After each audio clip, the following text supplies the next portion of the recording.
स्वागत है आपका इस वीडियो में। इस वीडियो में हम बात करेंगे हमारे श्लोक नंबर 28, 29 और 30 की। हमने हमारे पिछले श्लोक में देखा था कि किस तरह से अर्जुन अपने संबंधियों को देखकर शोक ग्रसित हो गए थे और उनके भीतर एक मोह का भाव पैदा हो गया था, जिससे उनके भीतर एक कायरता उत्पन्न हो गई थी। अब जब उनके अंदर एक कायरता उत्पन्न हो गई तो वो वैसे ही वाक्य बोलने लगे, वैसी ही बातें करने लगे। तो अब ये जो 3 श्लोक हैं, इनमें हम देखेंगे कि अर्जुन उस मोह से भरकर, उस कायरता से युक्त होकर आखिर भगवान श्री कृष्ण को क्या वचन बोलते हैं। तो चलिए देखते हैं हमारे इन श्लोकों को। अर्जुन कहते हैं, दृष्टमेवं स्वजनम कृष्ण युयुत्सुम समुपस्थितम सिदन्ति मम गात्राणि मुखम च परिशुष्यति वेप्थुश्च शरीरे मे रोमहर्षश्च जायते गांडीवम त्रंसते हस्तात्वकचैव परिदह्यते न च शक्नोम्य अवस्थातुम भ्रमतीव च मे मनः। तो ये वाक्य अर्जुन भगवान श्री कृष्ण को कहते हैं। बड़े ही महत्वपूर्ण है ये श्लोक। अब हम इनका एक एक पद करके अर्थ को पहले समझ लेते हैं। तो सबसे पहले हमारी पहली लाइन है दृष्टमेवं स्वजनम कृष्ण। तो इसका मतलब हुआ दृष्टमेवं देखकर, ठीक है। स्वजनम जो अपने संबंधी हैं, अपने लोग थे, जितने भी युद्ध क्षेत्र में खड़े हैं उनकी बात हो रही है। कृष्ण, यहां अर्जुन भगवान श्री कृष्ण को कृष्ण कह के संबोधित कर रहे हैं। दृष्टमेवं स्वजनम कृष्ण, कि हे कृष्ण मैं अपने लोगों को देखकर। आगे है युत्सुम समुपस्थितम। तो युत्सुम का मतलब हुआ जो युद्ध की इच्छा रखने वाले हैं, और सम उपस्थितम जो आमने सामने खड़े हैं, ठीक है। युद्ध क्षेत्र में बीचों बीच यहाँ पर रथ खड़ा किया गया था अर्जुन का, भगवान श्री कृष्ण के द्वारा जो सारथी थे। तो यहाँ पर सेनाएं दोनों आमने सामने हैं, कौरव और पांडव आमने सामने हैं, ठीक है। तो यहाँ पर यही कहा जा रहा है कि दृष्टमेवं स्वजनम कृष्ण युत्सुम समुपस्थितम, कि ये जो युद्ध की इच्छा रखने वाले लोग हैं, जो आमने सामने खड़े हैं, इनको देखकर, ठीक है। तो यहाँ पे अर्जुन कह रहे हैं कि ये जो युद्ध करने आए हैं, जो मेरे संबंधी हैं, मेरे रिश्तेदार हैं, जो आमने सामने खड़े हैं, इनको देखकर उसके बाद क्या आगे कह रहे हैं, सिदंती मम गात्राणि मुखम च परिशुष्यति। सिदंती मम गात्राणि, सिदंती का मतलब हुआ यहां पर ढीले पड़ना, स्थिर हो रहे हैं। मम मेरे, गात्राणि मतलब अंग। सिदंती मम गात्राणि, मेरे अंग स्थिर पड़ रहे हैं, मतलब मेरा शरीर ढीला पड़ रहा है। उसके बाद है मुखम च परिशुष्यति। मुखम हो गया मेरा मुख, परिशुष्यति मतलब सूख रहा है, ठीक है। और च मतलब भी, मेरा मुख भी सूख रहा है, मतलब उनको प्यास लग रही है, उनका गला सूख रहा है। उसके बाद तीसरी लाइन है हमारी वेप्थुश्च शरीरे। इसका मतलब है, वेप्थुश्च का मतलब है शरीर में कंपी होना, शरीर में कंपन होना। शरीरे मतलब शरीर, में मतलब मेरे। वेप्थुश्च शरीरे में, मेरे शरीर में कंपी हो रही है। और आगे है रोम हर्षश्च जायते, और जो मेरे रोंगटे हैं वो खड़े हो रहे हैं। रोम हर्ष का मतलब होता है जो हमारे रोम होते हैं, ठीक है, उनको बोलते हैं रोंगटे, ठीक है। तो यहाँ पर अर्जुन कह रहे हैं कि मेरा जो शरीर है वो कांप रहा है, और मेरे जो रोंगटे हैं वो भी खड़े हो रहे हैं। अगला है गांडीवम त्रंसते, गांडीव छूट रहा है, ठीक है। हस्तात्व कचैव, तो यहां पर इसके दो मतलब हैं। हस्तात मतलब हाथ से, और त्वक्चैव, ठीक है। तो दो मतलब हुए। पहला यहां से हम देखेंगे गांडीवम त्रंसते हस्तात, हाथों से गांडीव छूट रहा है, और त्वक्चैव परिदह्यते, परिदह्यते का मतलब हुआ जलना, त्वचा भी जल रही है। मतलब पूरी लाइन को फिर से समझते हैं। गांडीवम त्रंसते हस्तात्व त्वक्चैव परिदह्यते, और त्वचा भी जल रही है। गांडीव हाथ से छूट रहा है और मेरी त्वचा भी अब जलने लगी है। उसके बाद जो लास्ट लाइन है न च शक्नोम्य अवस्थातुम। न च मतलब शक्नोम्य अवस्थातुम, खड़ा होने में असमर्थ होना मतलब हुआ इसका। भ्रमतीव च मे मनः, मे मनः मेरा मन, भ्रमतीव भ्रमित हो रहा है, च मतलब और, मेरा मन भी भ्रमित हो रहा है, मतलब मैं खड़ा होने में असमर्थ हो रहा हूं और मेरा मन भी बड़ा ही भ्रमित हो रहा है। तो इसका जो पूरा अर्थ है एक बार ऊपर से देख लेते हैं हम। पहली लाइन से, दृष्टमेवम स्वजनम कृष्ण युत्सुम समुपस्थितम, मतलब यहाँ पर देखिए अर्जुन कह रहे हैं कि अपने सारे संबंधियों को देखकर, जो आमने सामने खड़े हैं, युद्ध करने आए हैं, उनको देखकर मेरे जो अंग हैं वो स्थिर हो रहे हैं और मेरा मुख भी सूख रहा है। मेरा शरीर जो है ढीला पड़ रहा है, मेरे अंग ढीले पड़ रहे हैं और मेरे रोंगटे भी खड़े हो रहे हैं। गांडीव हाथ से छूट रहा है और मेरी त्वचा भी जल रही है और मैं खड़ा होने में भी समर्थ नहीं हूं, मतलब मैं खड़ा नहीं हो पा रहा हूं और जो मेरा मन है वो भी बड़ा ही भ्रमित हो रहा है। तो ये था इसके पदों का अनुवाद। उम्मीद करता हूं कि अब आपको समझ में आ गया होगा। तो अब हम इसकी थोड़ी सी व्याख्या को भी समझ लेते हैं। तो पहली लाइन है, यहां से हम देखेंगे, दृष्टमेवम स्वजनम कृष्ण युत्सम समुपस्थितम।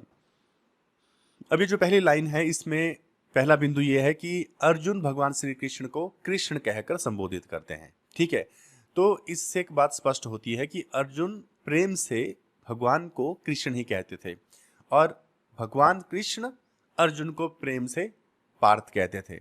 और ये बात सब लोग जानते थे कि किस तरह से एक दूसरे को बुलाते थे, यानी कि अर्जुन को कृष्ण जो नाम था उससे संबोधित करना अच्छा लगता था, उनको कृष्ण नाम प्रिय था, इसलिए प्रेम के कारण एक दूसरे को वो इन्हीं नामों से पुकारा करते थे।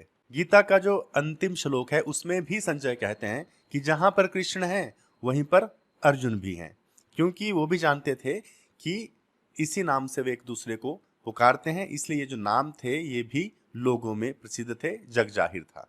अभी जो पहली लाइन है इसमें और भी चीजें महत्वपूर्ण हैं, जैसे कि यहाँ पर युयुत्सुम पद का इस्तेमाल किया गया है, यानी कि युद्ध की इच्छा रखने वाले। आपको याद होगा कि धृतराष्ट्र ने भी इसी पद का इस्तेमाल किया था। तो इसका मतलब क्या है? इसका मतलब ये है कि दोनों ही बार ये पद यूज हुआ है। यहाँ पे धृतराष्ट्र ने भी युत्सु कहा है और अर्जुन ने भी युत्सु कहा है, लेकिन जब धृतराष्ट्र इस पद का इस्तेमाल करते हैं तो वो भेद कर रहे थे। वो कह रहे हैं कि युद्ध की इच्छा रखने वाले कौरव और पांडव, यानी कि वो दोनों को अलग अलग रूप में देख रहे थे, वो दोनों को अलग अलग मान रहे थे। ठीक है, उनके भीतर पराये का बोध था कि ये दो पार्टीज हैं। ठीक है, एक पांडवों की पार्टी हो गई और एक कौरवों की पार्टी हो गई। कौरव मेरे हो गए और पांडव पराये हो गए, क्योंकि श्लोक में धृतराष्ट्र कहते भी हैं मामकाहा और पांडवाहा, ये दो पद इस्तेमाल किए थे कि मेरे पुत्र और पांडव। तो यहाँ पर भेद था, तो धृतराष्ट्र ने जो युत्सु वाला ये जो पद था इसको वैसे इस्तेमाल किया था। लेकिन अब जब अर्जुन इसी पद को इस्तेमाल कर रहे हैं तो वो यहाँ पर भेद में नहीं कर रहे हैं। जब वो कहते हैं कि युद्ध की इच्छा रखने वाले ये जो लोग हैं, ये जो संबंधी हैं, तब उसमें वो पांडवों को भी गिन रहे हैं और कौरवों को भी गिन रहे हैं, यानी कि समस्त कुरुवंशियों की बात कर रहे हैं। क्योंकि भगवान श्री कृष्ण ने भी अर्जुन को कहा था कि हे पार्थ, तू इन कुरुवंशियों को देख।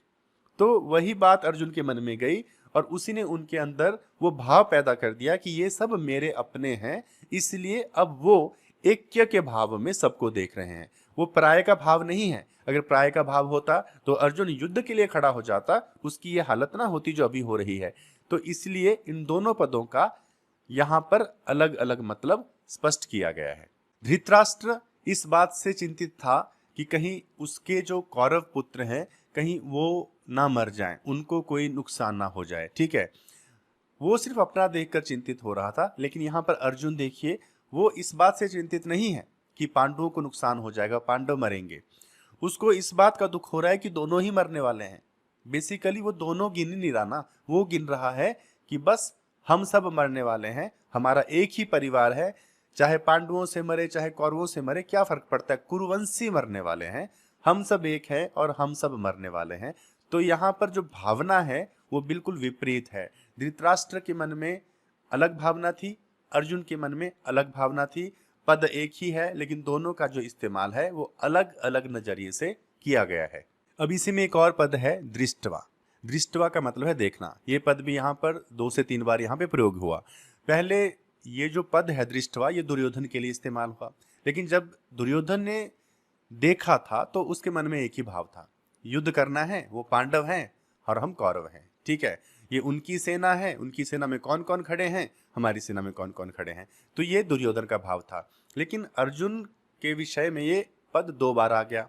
अब दोनों ही बार क्या हुआ, पहली बार अर्जुन ने जब देखा, इस पद को जब इस्तेमाल हुआ, मतलब जब देखता है तो उसके मन में क्या भाव आता है? युद्ध का भाव आता है। अर्जुन सबको देखता है और गांडीव को हाथ में उठा लेता है। तो पहला भाव तो ये था कि सबको देखा और उसके अंदर युद्ध की इच्छा प्रकट हो गई। उसके बाद फिर से जब वो देखता है, तीसरी बार जब ये पद इस्तेमाल होता है दृष्टवा, तब उसके अंदर मोह प्रकट हो जाता है, क्योंकि तीसरी बार देखने का नजरिया अलग हो गया भगवान श्री कृष्ण की वजह से। ठीक है, तो पहली बार जब देखा था तब अर्जुन भी कौरवों को और पांडवों को देख रहा था, ठीक है, कि ये तो शत्रुघ्न से लड़ना है। लेकिन भगवान श्री कृष्ण के बोलने के बाद, वचन कहने के बाद अर्जुन में अब ऐक्य का भाव पैदा हो गया। अब वो उनको देखकर कायरता से भर उठे। तो इस तरह से इन पदों का यहाँ पर अलग अलग भाव प्रकट हो रहा है, अलग अलग नजरिए से इनको यहाँ पर इस्तेमाल किया गया है। तो हमारी अगली लाइन है सिदंती मम गात्राणी, यहां से लेकर भ्रमतीव च मे मनः, जो 30वां श्लोक है उसके अंत तक। ठीक है, तो अब हम इसको देखते हैं। तो अर्जुन कहता है सिदंती मम गात्राणी, मतलब मेरे जो अंग हैं वो ढीले पड़ रहे हैं, से लेकर जो अंत तक है कि मेरा मन भी अब भ्रमित हो रहा है। तो क्या हुआ? अब जब अर्जुन ने अपने सगे संबंधियों को देखा, उसके भीतर जो मोह प्रकट हो गया, उससे कायरता आई। तो इस कायरता से अर्जुन के ऊपर क्या प्रभाव पड़ रहा है, इसी की व्याख्या हो रही है। तो ये बड़ा ही महत्वपूर्ण है। अर्जुन कह रहा है कि मेरे जो अंग हैं वो ढीले पड़ रहे हैं, स्थिल हो रहे हैं, ठीक है, और गला भी सूख रहा है। हो क्या रहा है कि अर्जुन को एक पैनिक अटैक आ रहा है, उसको स्ट्रेस हो रहा है जब उसने देखा कि अपने ही संबंधियों को, मामा को, भाइयों को, पुत्रों को, पौत्रों को, इन सब को मार देना है। ये जान से मरने वाले हैं, खून खराबा होने वाला है, ये फिर जिंदा नहीं बचेंगे। तो जब उसने ये देखा तो उसको इस तरह से स्ट्रेस होने लगा, एकदम से पैनिक अटैक होने लगा उसको। अब एक सवाल उठता है कि क्या अर्जुन को पहले पता नहीं था? पता होने में और एहसास होने में, अनुभव होने में फर्क है। पहले तो सोच थी कि हाँ आएंगे, लड़ेंगे, लेकिन अब जब सामने खड़े हैं सारे के सारे, तो ये नजारा अलग है। अब अनुभव हो रहा है, अब युद्ध के मैदान में खड़े हो गए हैं, ठीक है, अब नजरिया भी अलग हो गया। वो यादें आ गई कि सारे अपने हैं, रिश्तेदार हैं, सबके साथ वक्त बिताया है, ठीक है, भीष्म पितामह ने अपनी गोद में खिलाया है, कैसे द्रोणाचार्य ने बचपन में प्यार से सिखाया है। अब वो यादें आ गई ना सारी की सारी, पहले नहीं थी। तो अब स्मृतियां जाग उठी हैं। ऐसा लग रहा है कि जो समय बीता था अब वो समय सामने आ गया। अब वो भूतकाल में जीने लगे हैं अर्जुन, अब वो वर्तमान में नहीं जी रहा है। भूतकाल पूरी तरह से वर्तमान पे प्रभावशाली हो चुका है अब यहाँ पर। यही तो मोह है, यही तो चाहते थे भगवान श्री कृष्ण, और यही हो रहा है। उसके बाद अर्जुन आगे कहते हैं कि जो गांडीव है मेरे हाथ से छूट रहा है। गांडीव कोई साधारण धनुष नहीं था, बड़ा ही दिव्य धनुष था, उसको हर कोई उठा नहीं सकता था। अर्जुन उठाते थे क्योंकि वो बहुत ही बलशाली थे। तो अब देखिए वो भी छूट रहा है, कमजोर हो गए हैं, ताकत नहीं बची शरीर में, यह बताया जा रहा है। ठीक है, इतना शूरवीर जो सिर्फ गांडीव को उठा सकते थे, अब वो उनसे छूट रहा है, क्योंकि अब अंदर से कमजोरी आ गई। मोह ने उनको कायर बना दिया है, इतना कायर कि अपना धनुष उठा नहीं पा रहे हैं अभी। इतना ही नहीं, अर्जुन ये भी कहते हैं कि भैया मेरे रोंगटे खड़े हो रहे हैं अभी। तो रोंगटे खड़ा होना बहुत ही इंटेंस घटना को बताता है। कब आदमी को रोंगटे खड़े होते हैं? जब वो डर जाता है, वो बहुत ही भयभीत हो जाता है, तब आदमी को रोंगटे खड़े हो रहे हैं। एक साधारण व्यक्ति का ये कहना कि रोंगटे खड़े हो गए एक बड़ी बात नहीं है।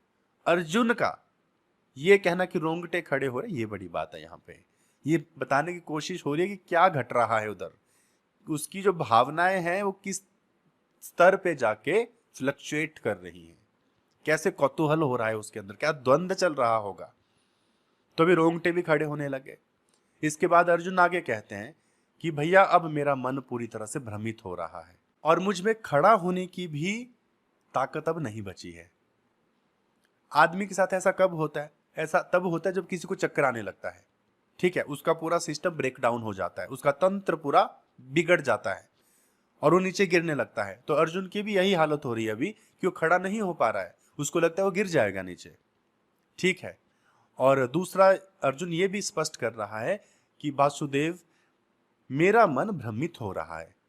अब इस बात का भी सीधा सा अर्थ है कि अर्जुन समझ ही नहीं पा रहे हैं कि हो क्या रहा है, ये चल क्या रहा है, क्या करना है क्या नहीं करना है। अब ये जो श्लोक है ना, ये बड़े ही महत्वपूर्ण है। ये जो अर्जुन की स्थिति है, जिसको समझना गहराई से बड़ा जरूरी है। अर्जुन जैसा शूरवीर, अर्जुन जैसा महावीर, दुनिया जिसका नाम सुन के कांपती थी, शत्रु अर्जुन का नाम सुनकर ही भाग जाते थे कि अर्जुन आ रहा है तो निकल लो पतली गली से।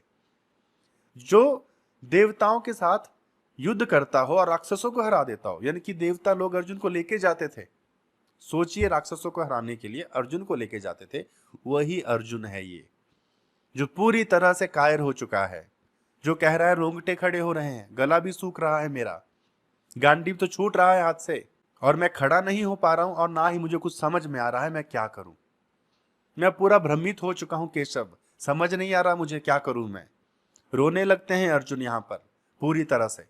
सोचिए, थोड़ी देर पहले ये अर्जुन शूरवीर था, महाबली था, गांडीव को हाथ में पकड़ रखा था और केशव को कहते हैं बीच में रथ को लेकर जाओ दोनों सेनाओं के, ताकि मैं देख तो लूं कौन कौन है जो मुझसे युद्ध लड़ने आए हैं, या मुझे किसके साथ युद्ध लड़ना है, मैं उसी से युद्ध करूंगा जो मेरे योग्य होगा। ये वही शूरवीर है जो कुछ क्षण पहले ऐसी बड़ी बड़ी बातें कर रहा था, वीरता की बातें कर रहा था, लेकिन अभी देखो कैसे यू टर्न मारा गया है, किस तरह से अर्जुन पूरी तरह से एक कायर बन चुका है।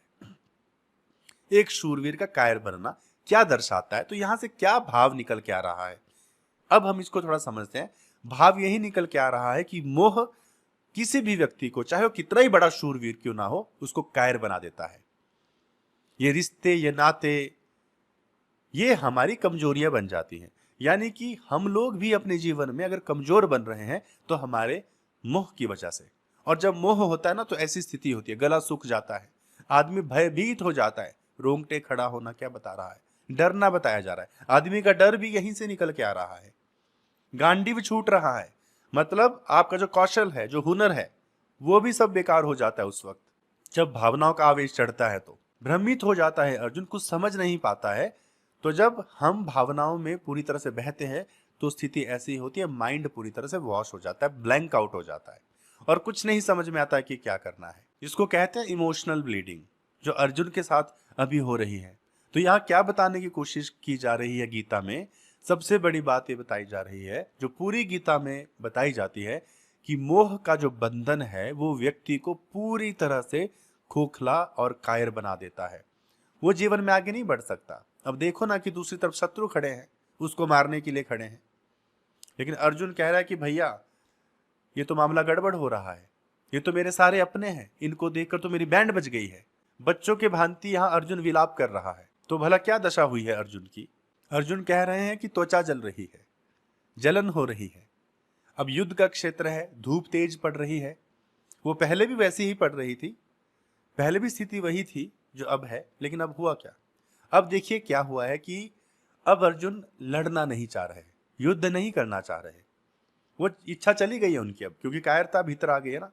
तो ये बताने की कोशिश हो रही है कि अब अर्जुन की युद्ध करने की इच्छा नहीं बची है। और जब हमें कुछ काम नहीं करना होता है तो क्या होता है, बहाने ढूंढते हैं हम। ठीक है, बच्चा है, पढ़ने का मन नहीं कर रहा, होमवर्क करने का मन नहीं कर रहा, तो कहेगा प्यास लग गई, मम्मा भूख लग गई, मम्मा यहाँ खुजली हो रही है, मम्मा पेट में दर्द होने लगी है। ठीक है, तो इस तरह की चीजें सामने आने लगती है ना, जब हमें भी कोई काम नहीं करना हो तो हमें बड़ी समस्याएं आती हैं। तो अब अर्जुन के साथ भी वही हो रहा है। पहले तो जो गांडीव कोई नहीं उठा सकता वो भी उठा लिया था, अब वो गिर रहा है नीचे, क्यों, ताकत नहीं बची है। जो धूप पहले वो खुशी खुशी सहन करते थे, अब वो जलाने लगी है, त्वचा भी जलने लगी है उनकी, और गला भी सूखने लग गया है। कितनी सारी समस्या आ गई, क्योंकि इच्छा शक्ति अब उनकी समाप्त हो चुकी है। उनकी इच्छा है ही नहीं युद्ध करने की, बल्कि वो पूरा गिव अप कर चुके हैं, हार मान ली उन्होंने पहले ही। वो कहते हैं ना कि मन के हारे हार है और मन के जीते जीत। तो यहाँ अर्जुन मन से इस समय हार चुके हैं, और जब मन से व्यक्ति हारता है तो उसका पूरा शरीर उसका साथ छोड़ देता है, उसकी शक्ति जाती रहती है। तो इस पूरे श्लोक का यही बड़ा सीधा सा और गहरा अर्थ है कि किस तरह से मोह व्यक्ति को अंधा भी कर देता है और कमजोर भी बना देता है। अब इसके बाद आगे अर्जुन और क्या क्या कहते हैं, ये बस एक शुरुआत है, अभी आगे वो बड़ा कुछ कहने वाले हैं, और जो हम आगे के श्लोकों में देखेंगे तो उम्मीद करता हूँ कि ये श्लोक आपको अच्छी तरह से समझ आ गया होगा, इसका अर्थ और व्याख्या समझ में आ गई होगी और इसका भावार्थ भी समझ में आ गया होगा कि भैया देखो, जो मोह है उसको अपने ऊपर हावी मत होने दो, उसको संभालो, अपनी भावनाओं को नियंत्रित करना सीखो। अगर आप भी इसी तरह के मोह में बंधे हुए हैं तो उस मोह को नष्ट करना जरूरी है। और वो कैसे नष्ट होगा? ज्ञान से। इसलिए तो हम गीता को पढ़ रहे हैं, क्योंकि हम भी कहीं ना कहीं इसी तरह की भावनाओं के शिकार हुए पड़े हैं, तो हमें भी ज्ञान चाहिए। तो आगे के श्लोकों में जैसे जैसे अर्जुन अपनी कायरता दिखाते जाते हैं, भगवान श्री कृष्ण एक एक करके एक एक उपदेश से ज्ञान के जरिए अर्जुन के उस अंधकार को, उनकी उस कायरता को, उनके जो मोह है, मोह के बंधन है, उनको काटते जाते हैं और उनके अज्ञान को नष्ट करते जाते हैं। तो अगर आप भी चाहते हैं कि आपके मोह के बंधन, आपका ज्ञान दूर हो जाए, नष्ट हो जाए भगवान श्री कृष्ण की वाणी के द्वारा, तो आप जुड़े रहिए, बने रहिए, क्योंकि हम एक एक करके सभी श्लोकों को आपके सामने लाने की पूरी कोशिश कर रहे हैं। तो आज के लिए इतना ही। अब हम मिलेंगे अगले वीडियो में, अगले श्लोक में। तब तक के लिए आप अपना ख्याल रखिए।